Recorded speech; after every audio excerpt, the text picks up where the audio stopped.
Chille DeCastro gets bad news as the LVMPD uses excessive force to deny his accusations. Tella Cline tells all with their new Glen Cerio recordings. DeCastro fires at boomers and Republicans, then cowers back into his hole when they said no. DirectD puts on his big boy shoes to kick San Joaquin Valley right in the wallet. Plus, desperate DeCastro loses again in GoFundMe market.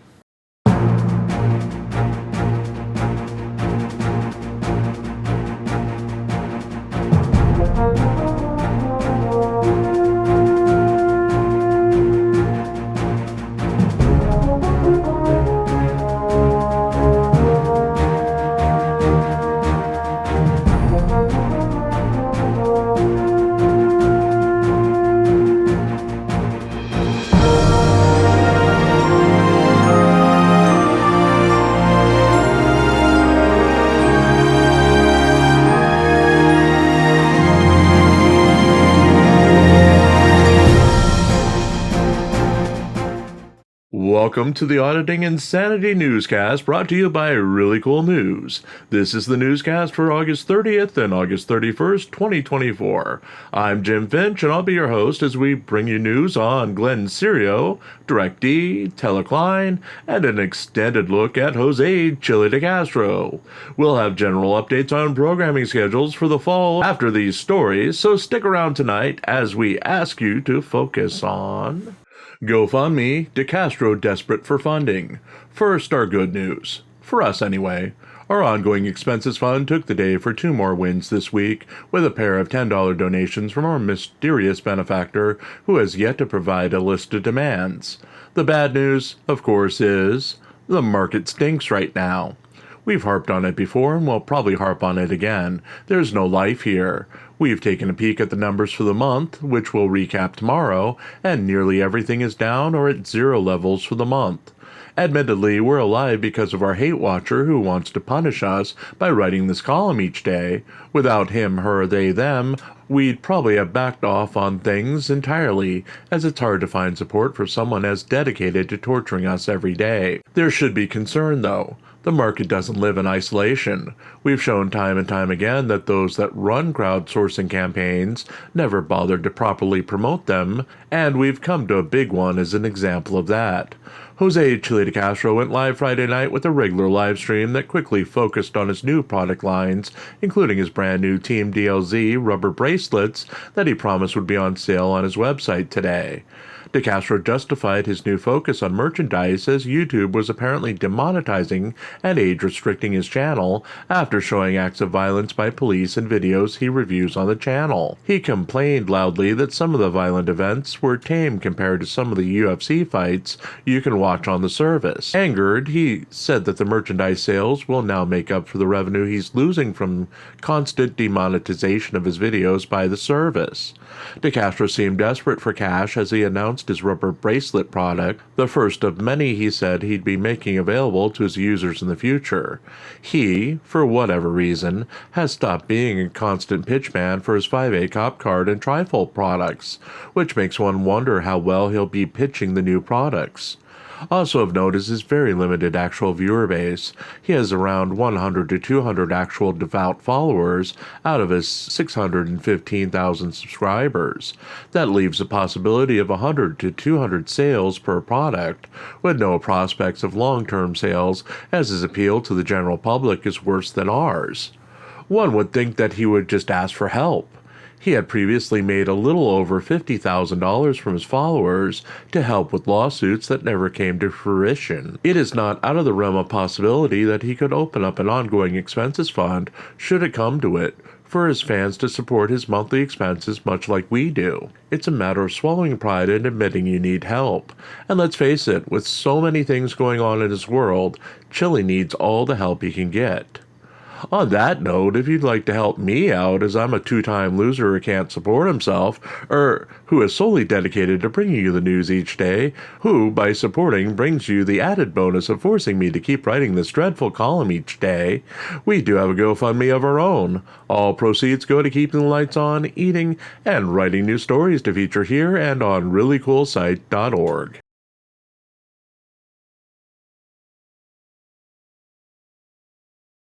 DeCastro attacks boomers, Republicans.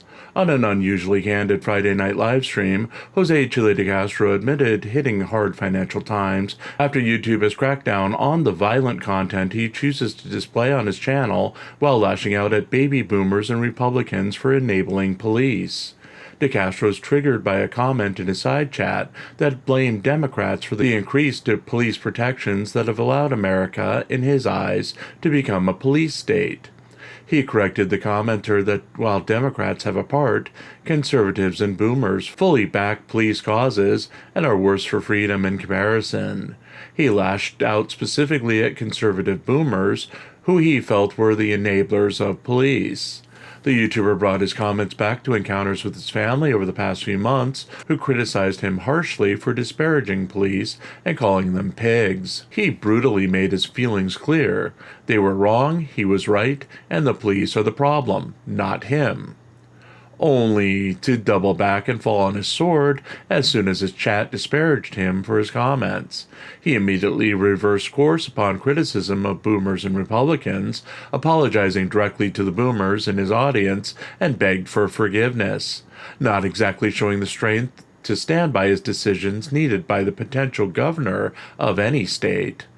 DeCastro switched into a pitch for being governor one day and encouraged all his fans to register to vote so they can vote for him in the future. DeCastro had earlier disparaged YouTube as he claimed that it was demonetizing and age-restricting his videos based on the violent and anti-police content he's been featuring lately, openly claiming that the United States government directly ran YouTube and was directly censoring his content. He then displayed a new OTVO and Team DLC branded rubber bracelet, which he claimed would be on sale on his website on Saturday, and would be the first of many new products he would be selling on his website to make up for the lost revenue from YouTube. DeCastro claimed that he averaged over 1,000 viewers before he went to jail and blamed YouTube that he was now averaging 400 viewers across all of the platforms per live stream. Again, lashing out at YouTube, DeCastro said he was refusing to live stream in the new YouTube vertical format despite the viewership gains it would bring due to extended promotion by YouTube of the format. He felt it was simply too much like TikTok for his tastes. The YouTuber has not returned to TikTok since losing multiple accounts last year and since his split with Colin Project Constitution Campbell a year ago. Campbell has essentially cornered DeCastro's market of TikTok, using old videos he produced while working with DeCastro and selling copies of the product he claims to have developed with his former partner. DeCastro said he didn't want YouTube to conquer TikTok or for TikTok to go away, but remained uncommitted to a return to the platform as he ended his live stream.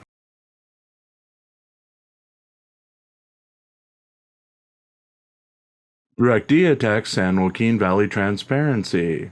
YouTuber Christopher DirectD Ruff continued to act as his self-appointed role as enforcer of the First Amendment auditing community with an extended live stream attacking former mentor San Joaquin Valley transparency. Ruff was joined by an auditor named Mars, real name Mitchell, who recently had one of his channels that was co-run by San Joaquin Valley deleted by San Joaquin Valley due to a dispute over monetization of the channel. Mitchell said that he had moved to California from Colorado to work with San Joaquin, but eventually problems developed between the two as Mitchell did not want to monetize his channel when San Joaquin wanted him to monetize the channel in San Joaquin's wife's name. After several discussions and continued disagreement, Mitchell said that he woke up one morning to find that the channel was deleted by San Joaquin without warning, with San Joaquin then disparaging him and claiming he owned him. The actions triggered Ruff, who had previously worked as an editor for San Joaquin in a similar situation where he left Arizona for California to work with the YouTuber. The pair had a falling out as well after Ruff helped build San Joaquin's channel to tremendous success. Ruff revealed a series of text messages where he claimed San Joaquin admitted to filing content strikes on multiple YouTube creators using sock accounts, including Lackluster, James Freeman, and Sean Paul Long Island Audit Riaz, and bragged about causing at least one creator to lose his channel completely. After reading the text, Ruff also claimed that San Joaquin had been taking a picture of Ruff's partner buying a handgun and claiming that it was Ruff buying a handgun. Ruff is not allowed to own firearms as he is a convicted felon. Being caught with a gun as a felon is a Class 4 felony and can bring a sentence of 2 years and 6 months in prison in Arizona, where Ruff lives.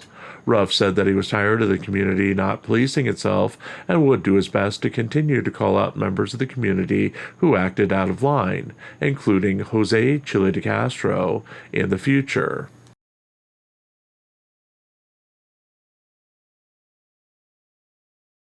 LVMPD responds, bad news for DeCastro. Earlier in the week, Judge Andrew Gordon ruled that the Las Vegas Metropolitan Police Department could file another response to Jose Chille DeCastro's updated filing in response to their motion for summary judgment, with their attorney taking advantage of the ruling Friday afternoon. Both sides were allowed to update their reasoning for and against the summary judgment based on the overturning of the verdict in DeCastro's trial for the charges that DeCastro based the lawsuit on, with DeCastro filing that now that an appeals court found for him, all of his claims against the LVMPD should be found as valid, as he should essentially be allowed to continue the lawsuit.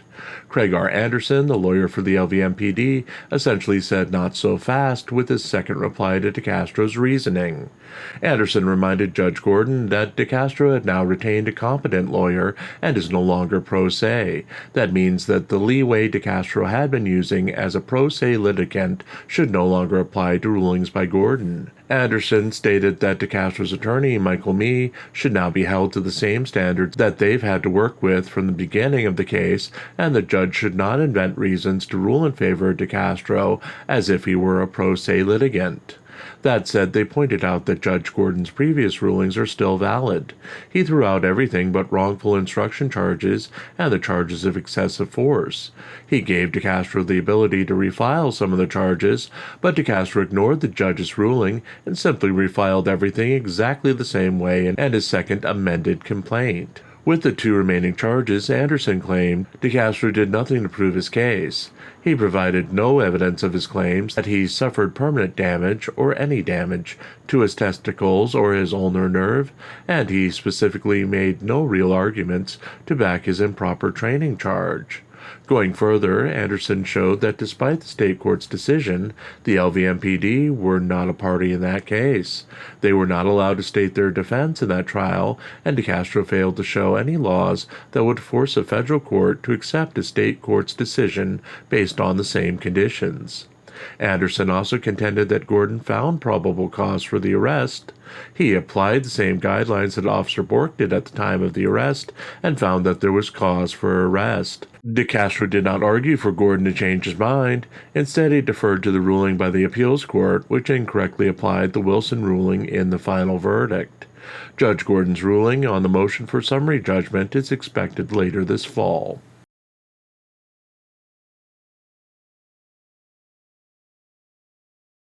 Tella Cline shares Glen Cerio tapes. YouTuber Tella Cline released a new video to her channel in which she said she used money she received from her subscribers to purchase audio copies of Glen Cerio's recent appearances in Snohomish County Small Claims Court this month for 3 cases against Mukilteo-based police officers. The first of the recordings featured Cerio's August 6, 2024 hearing, where he went in trying to sue 3 Mukilteo officers, but somehow ended up having 5 cases dismissed on the day. Cline's recording shed some light on the situation as Cerio's case was called and he and the officers were sent into a room with a mediator. When mediation failed, the group reported back to the judge what had happened. The judge immediately questioned the nature of the lawsuit, as the claims against the officers were not appropriate to be heard in small claims court. She then informed Cerio that he would not receive a court date for the claims against the officers for that reason, and informed him that he would have to refile the case in an appropriate court. Both the attorney for the officers and Cerio brought up what Cerio called the rest of the case, as he had a court date set with the same sort of filings against 2 more officers from Mukilteo. After looking at those 2 cases, the judge dismissed them as well, again instructing Cerio that he should find an appropriate venue should he refile them. The ruling was a significant setback for Cerio, who apparently was using the small claims court cases to fuel his planned multi-million-dollar federal lawsuits against the cities of Everett and Mukilteo.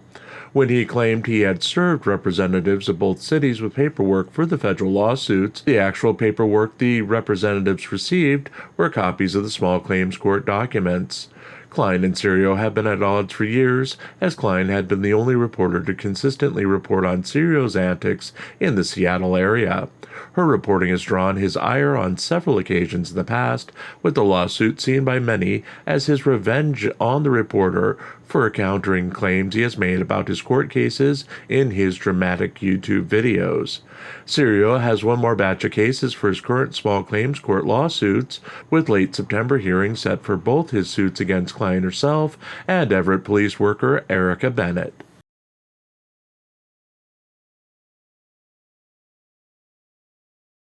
And we're back. We're bad. We're bad. We're bad. Plus, we're horrible at dancing. Yes, sirree. In our own defense, we were born without tonsils and don't have the brains Jobs gave a goose.